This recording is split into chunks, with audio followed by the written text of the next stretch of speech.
ثم الرضا عن أبي بكر وعن عمر وعن علي وعن عثمان ذي الكرم يا رب بالمصطفى بلغ مقاصدنا واغفر لنا ما مضى يا واسع الكرم۔ اللہ رب العزت جل وعلا کا کروڑ شکر ہے کہ اس کریم نے ہم سب کو آج کے مبارک دن میں نماز جمعہ شریف کے لیے اپنی بارگاہ اقدس میں حاضری کی سعادت نصیب فرمائی۔ خالق کائنات ہم سب کا حاضر ہونا اور اس کی توفیق سے جو کچھ بیان کیا جائے وہ صحیح طور پر سمجھنے اور اس کے مطابق اپنے نظریات و اعمال بنانے کی توفیق عطا فرمائے۔ قرآن مجید فرقان حمید رب ذوالجلال جل وعلا کی لاریب ہدایت والی کتاب ہے۔ اس میں رب ذوالجلال نے اہل ایمان کو جہاں عبادات، نماز، روزہ، حج، زکوٰۃ، صدقات وغیرہ عبادات کا تعالیٰ نے حکم دیا، وہیں پر خالق کائنات جل وعلا نے اپنے وطن کے تحفظ، اعلاء کلمت الحق کی خاطر اپنی جانوں کو پیش کرنے اور جذبہ جہاد کا بھی اللہ تعالیٰ جل وعلا نے حکم ارشاد فرمایا کہ اپنے دین کی سربلندی کے لیے اور کفر کی سرکش طاقتوں کے سامنے ڈٹ جاتے ہوئے رب ذوالجلال جل وعلا کے نام کی سربلندی کا اہتمام کرنا، جہاد کرنا، رب ذوالجلال جل وعلا کو یہ عمل بڑا پسندیدہ ہے، اور اس عمل کی طرف بڑھنے والوں کو اللہ تعالیٰ اپنی بارگاہ میں شرف قبولیت عطا فرماتا ہے۔ اور خالق کائنات نے قرآن مجید میں 5ویں پارے کے اندر فضل اللہ المجاہدین علی القاعدین اجرا عظیما فرما کر یہ عظمت عطا فرمائی کہ جو مجاہدین ہیں، جو رب ذوالجلال کے دین کے تحفظ کے لیے اپنے ان مقدس مقامات اور ذمہ داریوں والے پہلو جو ان کو دیے گئے، ان کے لحاظ سے اپنی ذمہ داری ادا کرتے ہیں، اپنی جانوں کے نذرانے پیش کرتے ہیں، سرحدوں پہ لڑتے ہیں اور ہمیشہ اپنی جانوں کو اپنی ہتھیلیوں پہ رکھ کر اپنا کردار ادا کرتے ہیں، وہ ان کی اس وجہ پیچھے بیٹھے ہیں اور اس حال میں کہ وہ اس انتظار میں ہیں کہ کاش ہمیں موقع ملے، ہمیں جذبہ ملے اور ہم جو ہے وہ آگے بڑھیں اور اپنا کردار ادا کریں۔ یقیناً یہ پیچھے جو اس انتظار میں بیٹھے ہیں، ان کا انتظار کرنا بھی اللہ کی بارگاہ میں بڑا مبارک ہے، اور یہ جذبہ بھی اللہ کی بارگاہ میں اس بندے کا بڑا پسندیدہ ہے کہ جو جذبہ جہاد کی نیت کے ساتھ پیچھے بیٹھا ہے کہ مجھے موقع ملے اور میں جا کر اپنا کفر کے مقابلے میں کردار ادا کروں۔ لیکن رب ذوالجلال جل وعلا فرماتا ہے کہ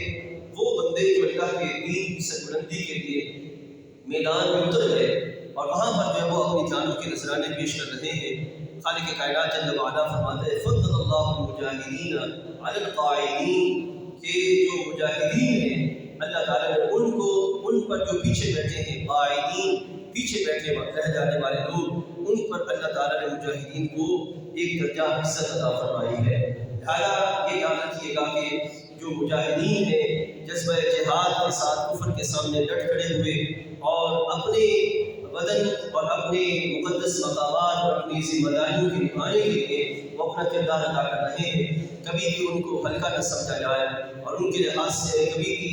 اپنی جذبوں کو ماند نہ پڑنے دیا جائے، بلکہ اپنے جذبوں کو ہمیشہ تر و تازہ رکھا جائے تاکہ اللہ کی بارگاہ سے سرخروئی نصیب ہو سکے۔ معزز حاضرین، قرآن مجید فرقان حمید میں نے سورہ نساء کی آیت کریمہ کو تلاوت کرنے کا شرف حاصل کیا۔ اس کے اندر 5ویں پارے کا جو چھٹا رکوع ہے، یہ سارے کا سارا جہاد پر ہی ہے۔ قرآن مجید میں بارہا مقامات پہ اللہ تعالیٰ جہاد کی فضیلت کا، جہاد کی ترغیب کا حکم دیتا ہے، اور نبی علیہ السلام کے ذریعے بندوں کی طبیعتوں میں جذبہ جہاد کو بیدار کرنا یہ اللہ تعالیٰ حکم ارشاد فرماتا ہے۔ اس مقام پر اللہ تعالیٰ یہ بیان فرما رہا ہے کہ وہ لوگ جو میدان میں کھڑے ہیں لیکن کمزور ہیں، اور وہ لوگ جو ہیں وہ ڈٹ گئے کفر کے سامنے اور انہوں نے کسی بھی طرح کی سستی نہیں دکھائی، جو پیچھے بیٹھے ہوئے ہیں ان کو چاہیے کہ وہ اپنی ذمہ داری نبھائیں اور وہ میدان میں اترے اور اتر کر باقاعدہ جو ہے وہ اپنے ان لوگوں کا ساتھ دیتے ہوئے اپنا کردار ادا کریں۔ اللہ تعالیٰ قرآن مجید میں ارشاد فرماتا ہے وَمَا لَكُمْ لَا تُقَاتِلُونَ فِي سَبِيلِ اللَّهِ، کہ کیوں تم نہیں لڑتے ہو اللہ تعالیٰ جل وعلا کی راہ میں۔ اب جو پیچھے رہنے والے ہیں اللہ ان کو فرما رہا ہے کہ تم کیوں نہیں لڑتے ہو۔ یہ اللہ تعالیٰ جل وعلا کی طرف سے ترغیب دی جا رہی ہے، جھنجھوڑا جا رہا ہے، ہمت جو ہے وہ بتائی جا رہی ہے کہ کوشش کرو، ہمت کرو۔ ایک دوسرے مقام پہ اللہ تعالیٰ فرماتا ہے وَأَنْتُمُ الْأَعْلَوْنَ إِن كُنتُم مُؤْمِنِينَ، کہ تم ہی کامیاب ہو اگر تم جو ہے وہ ایمان رکھتے ہو، اللہ تعالیٰ تمہیں کامیابی عطا فرمائے گا۔ کیا مطلب کہ جب کفر چڑھ دوڑے اور کفر جو ہے وہ اسلام کو نیست و نابود کرنے کے در پہ ہو اور کسی بھی طرح کفر رکے نہ، تو اس وقت اپنی جانوں کو ہتھیلی پہ رکھ کر ان کے خلاف ڈٹ جانا اور ڈٹ کھڑے ہونا اور اس بات کی پرواہ کیے بغیر کہ ہم چند ہیں، ہمارے پاس قوت نہیں، اسلحہ نہیں، افراد نہیں، اس کی پرواہ کیے بغیر ان کے سامنے ڈٹ جانا اور رب ذوالجلال جل وعلا کی دین کی سربلندی کا اہتمام کرنے کے لیے تیار ہو جانا اور میدان میں اتر آنا، ان کا تو معاملہ اللہ کی بارگاہ میں بڑا ہے، رتبے والا ہے۔ جو پیچھے لوگ ہیں اللہ تعالیٰ فرما رہے ہیں وَمَا لَكُمْ لَا تُقَاتِلُونَ فِي سَبِيلِ اللَّهِ، تم کیوں نہیں لڑتے ہو اللہ کی راہ میں؟ یعنی کہ ہم یہاں جو بیٹھے ہیں افغانستان میں ہیں، عراق میں ہیں، پورے اسلامی ممالک کو یہاں پہ اللہ تعالیٰ جھنجھوڑ رہا ہے اور ان کو ذمہ داری کا احساس اللہ انہیں عطا فرما رہا ہے کہ تم کیوں نہیں لڑتے ہو کفر کے ساتھ اللہ کی راہ میں، جاؤ لڑو اور لڑ کر اللہ کی رضا حاصل کرنے کا اہتمام کرو۔ لیکن عزیز دوستو یہاں یہ یاد رکھیے گا، اس میں تو کوئی شک نہیں کہ ہمارے ہاں عوام الناس میں سے اکثریت کا جذبہ ہے کہ وہ موقع دیا جائے ہم جو ہے وہ جا کر میدان میں اترے اور جا کر جو ہے وہ لڑیں گے، لیکن ایک طبقہ ہمارے اندر ہی وہ جو پروپیگنڈے ان کی طرف سے چل رہے ہیں، یہود و نصارہ کی طرف سے، یا ہمارے درمیان وہ صحافی جو بکے ہوئے ہیں ان کے ہاتھوں وہ جو پروپیگنڈا کر رہے ہیں انتہائی خطرناک ہے اور انتہائی وہ مذموم ہے۔ اب وہ پروپیگنڈا میں ایک یہ ہے کہ جو حماس ہے ان کی وہ قوت اور وہ جماعت جو کہ اسرائیل کے خلاف ڈٹ کھڑی ہوئی اور اپنی جانوں کا نذرانہ پیش کر رہے ہیں، ان کو وہ دہشت گرد کہہ رہے ہیں، اور ہمارے یہاں کے لوگ بھی یہ کہتے ہوئے نظر آ رہے ہیں کہ ان کے پاس افراد کم تھے، اسلحہ کم تھا۔ اسرائیل ایک باقاعدہ قوت والی جو ہے وہ جماعت ہے، ان کو کیا پڑی تھی اسرائیل کے خلاف جو ہے وہ لڑنے کی اور اسرائیل کے خلاف جو ہے وہ ڈٹ جانے کی، ان کو ضرورت ہی نہیں تھی۔ اسی وجہ سے جو حملہ ہوا اور جو پیچھے لوگ رہ گئے ہیں ان پر جو ہے مصیبتیں اتر رہی ہیں، اذیتیں آ رہی ہیں۔ میں یہ عرض کرنا چاہوں گا کہ رب ذوالجلال جل وعلا کی بارگاہ سے ہرگز یہ معاملہ نہیں ہے کہ کوئی بندہ یہ سوچتا پھرے کہ جناب افرادی قوت ہوگی تو پھر کیا کہ لڑائی ہوگی، یا اسلحہ ہوگا تو پھر کیا کہ لڑائی ہوگی۔ عزیز دوستو ہم اپنی تاریخ اٹھا کے دیکھیں تو ہمیں یہ پتہ چلے گا۔ آپ اکثر سنتے رہتے ہیں غزوہ بدر جب ہوا تھا تو غزوہ بدر میں مسلمانوں کی تعداد کتنی تھی اور کفار کی تعداد کتنی تھی؟ 313 تعداد مسلمانوں کی اور کفار کی تعداد 900 سے زائد ہے۔ یہاں پہ اسلحہ بھی کم ہے، وہاں ہر طرح کا اسلحہ بھی ہے، یہاں پہ کھانے کو بھی کچھ نہیں، وہاں پہ ہر چیز کھانے کو موجود ہے، اور یہاں پہ جو ہے افراد روزہ رکھے ہوئے اور وہاں پہ جو ہے وہ روزانہ عیش و عشرت کا سامان کیا جاتا ہے۔ مجھے ذرا سوچ کے بتائیے، غزوہ بدر ہو، غزوہ خندق ہو، غزوہ حنین ہو، غزوہ تبوک ہو، جتنے بھی غزوات ہوئے ہیں، پھر امام حسین رضی اللہ عنہ کا وہ معرکہ کربلا ہو، تاریخ میں جتنے بھی ہم تاریخ اٹھا کے دیکھیں تو ہمیشہ تاریخ میں ایسا ہی رہا ہے کہ مسلمانوں کی تعداد کم رہی ہے، لیکن مسلمانوں نے اپنی تعداد، اپنی اسلحہ اور اپنی افرادی قوت کی پرواہ کیے بغیر ہمیشہ وہ کفر کے سامنے ڈٹ کھڑے ہوئے، اور رب ذوالجلال جل وعلا نے ان کو اس جذبے کے ساتھ کہ رب ذوالجلال کی رضا اور اس کے دین کی سربلندی کے لیے ہم نے اہتمام کرنا ہے، اس جذبے کے ساتھ جب وہ آگے بڑھے اللہ تعالیٰ نے انہیں فتح عطا فرمائی۔ ہمارے یہاں جو لوگ ہیں وہ اس تکلیف میں پڑے ہوئے ہیں کہ افراد کم تھے، ان کو نہیں چاہیے تھا کہ وہ لوگوں پہ حملہ کرتے۔ میں آپ سے یہ عرض کرنا چاہوں گا، مجھے ذرا سوچ کے بتائیے گا، آپ کیوں میری لڑائی ہو آپ جا کر جو ہے وہ